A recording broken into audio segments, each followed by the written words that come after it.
खातिर बदनाम हो गई जानल गाँव जवार। तोरा खातिर बदनाम हो गई जानल गाँव जवार। लाठी भाला कुछ चोली भले हो जाई मार। सेनुरवा दौड़ के छोड़ब मंगिया भर के छोड़ब। सेनुरवा दौड़ के छोड़ब मंगिया भर के छोड़ब। तोरा खातिर बदनाम हो गई जानल गाँव जवार। तोरा खातिर बदनाम हो गई जानल गाँव जवार। लाठी भाला कुछ चोली भले हो जाई मार। सेनुरवा दौड़ के छोड़ब मंगिया भर के छोड़ब। सेनुरवा दौड़ के छोड़ब मंगिया भर के छोड़ब।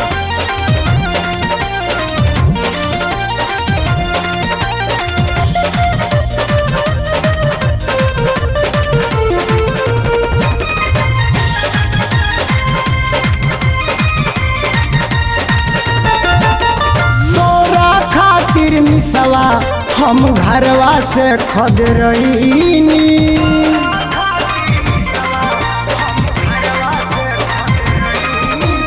तोरा खातिर पूजवा हम घरवा से खद रहीनी।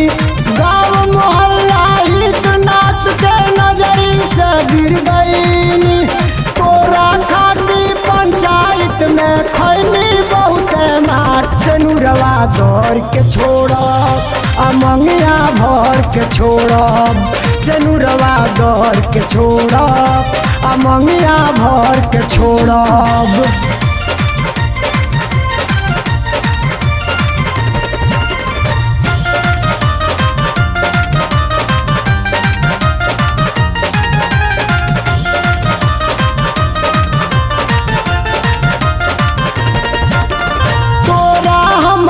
बीच में अब आई न दूसर के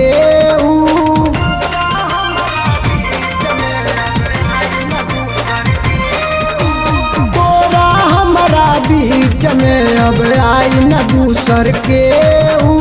दिन दहाड़े टांग ले जाएब देखत रहबे केहू।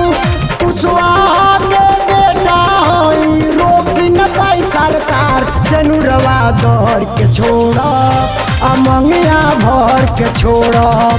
सेनुरवा दौड़ के छोड़ब मंगिया भर के छोड़ब।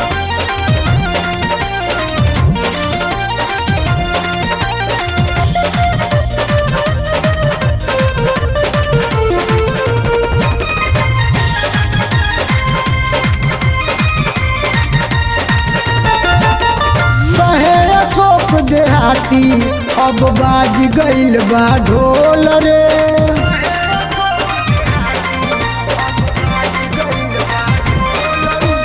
कहे अशोक देहाती अब बाज गईल बा ढोल रे।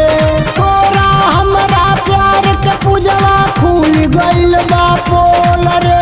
गाँव गाँव में शोर भइल बा जानल लोग हजार। सेनुरवा दौड़ के छोड़ब मंगिया भर के छोड़ब।